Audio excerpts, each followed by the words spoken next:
मी सर्वप्रथम ह्या परिसरातल्या नागरिकांचं कौतुक करतो की नागरिकांनी हा बिबट्या जो आहे इकडे तिकडे पळत असताना एका घरामध्ये त्याला कोंडून ठेवलं। एका 21-22 वर्षाच्या मुलीवर हल्ला करत असताना त्या मुलीला बाहेर काढलं। ती रक्तमामाळ झाली, पण त्या मुलीला ह्याच परिसरातल्या नागरिकांनी बाहेर काढून तिचा जीव वाचवला, त्याबद्दल त्यांचं कौतुक करायला पाहिजे। आणि अशा पद्धतीनं जर बिबटे नागरी वस्तीमध्ये येत असेल तर निश्चितपणे धोकादायक आहे। आज मीरा भाईंदरला आले। मीरा भाईंदरच्या ह्या म्हणजे तसं बघायला गेलं तर संजय गांधी नॅशनल पार्क हायवेच्या त्या बाजूला ह्या कंजेस्टेड एरिया आहे, नागरी वस्ती आहे ह्या परिसरामध्ये, कारण गाड्या शिरायला सुद्धा जागा नसते। अशा परिसरामध्ये जर बिबटे यायला लागले तर म्हणजे कुठनं आले हा सुद्धा संशोधनाचा विषय आहे।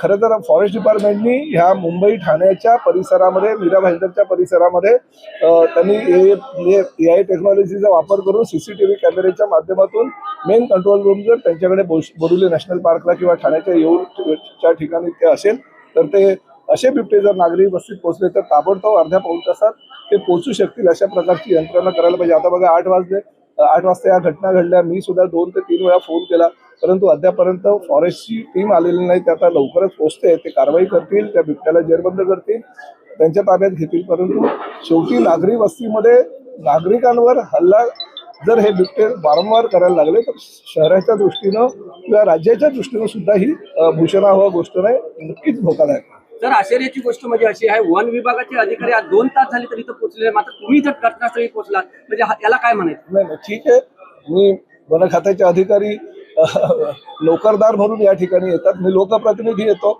लोकप्रतिनिधी म्हणून ह्या मीरा भाईंदरच्या जनतेने मला 16 वर्षापासून निवडून दिलेलं आहे, तर माझं कर्तव्य आहे की सगळं काही कामधंदा सोडून मी लोकांच्या सेवेसाठी आणि लोकांच्या वेळोवेळी जरा संकटामध्ये येतात त्या जागेवर पोहोचलं पाहिजे, ते माझं कर्तव्य आहे। त्यामुळे मी पोहोचलो म्हणजे काय कोणावर उपकार केलेला नाही।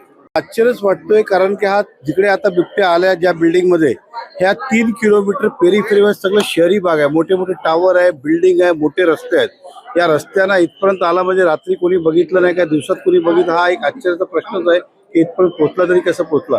परंतु ठीक आहे, आता त्याला फायर ब्रिगेड आणि फॉरेस्ट डिपार्टमेंट आलेले आहे। फायर ब्रिगेडने जे घरात बिबट्या आता आहेत त्याला लॉक केला बिबट्याला, आणि बेडरूम मधनं ते ग्रिल कापून सर्वांना बाहेर काढलेलं आहे, आणि नक्कीच आता फॉरेस्ट डिपार्टमेंटला पकडतील। सर, गेले 2 तास झाले फॉरेस्टवाले आले नव्हते, आता फॉरेस्टवाले आले, आतापर्यंत 4 जणांवरती त्यांनी हल्ला केलेला। आता या लोकवस्तीमध्ये असं जर नाही, 4 जणांचा जो हल्ला झालेला आहे त्या घराचा शिरण्याचा अगोदरची गोष्ट आहे। घरात गेल्यानंतर त्या घरात त्याला लॉक करून सगळे बेडरूम मध्ये गेले, परंतु फॉरेस्ट डिपार्टमेंट सुद्धा हे सरप्राईजच असणार आहे की शॉकिंग असेल, सरप्राईज नाही की एवढ्या 3 किलोमीटर पेरिफेरीमध्ये आम्हालाही आमचं लहान वयापासून आम्ही इकडे अशा प्रकारचा कधी साप पण खूप रेअरली येतात, हा बिबट्यात आला म्हणजे आश्चर्यच आहे। आणि नक्कीच त्याबद्दलही नंतर एकदा हे कारवाई झाल्यानंतर बिबट्याला पकडल्यानंतर ह्याचा सुद्धा शोध घेऊ की एवढा वेळ का लागला। सर, भविष्यामध्ये वन विभागाच्या मंत्री तुमच्या पक्षाच्या ह्याच्यावरती काय उपाययोजनासाठी तुम्ही नाही, 100%, कारण की बिबट्याचा आपण आतापर्यंत गावात किंवा आदिवासी पडात ऐकत होता, पण आज शहरी भागात तर एकदम आश्चर्य सरप्राइझिंग आहे आणि शॉकिंग आहे की शहरामध्ये असं होऊ शकतो। नक्कीच आता ह्या ज्या भागात मिळाला असेल कॅमेरा फुटेज तपासून कुठून आले त्याच्याबद्दल काळजी नक्की घेतली जाईल।